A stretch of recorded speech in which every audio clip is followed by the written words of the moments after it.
Assalomu alaykum, hurmatli fuqarolar. Mana shu mahalla biriktirilgan mahalla vakili Agrobank tomonidan bizga har shahardan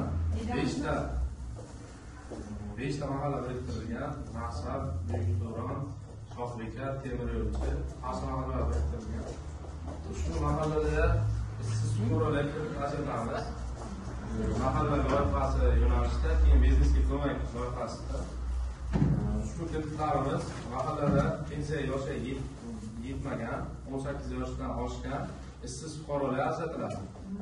O'zini o'zi band qilgan holatda ayollar 23%dan, erkaklar 25%dan, ayollar 2% imtiyozli foiz mavjud. 12 milliongacha bo'lgan kredit mahsulotimiz biznesga ko'mak kredit mahsuloti o'zini o'zi band qilgan fuqarolar ajratiladi. 4 yil muddatga 6 oy imtiyozlari bor.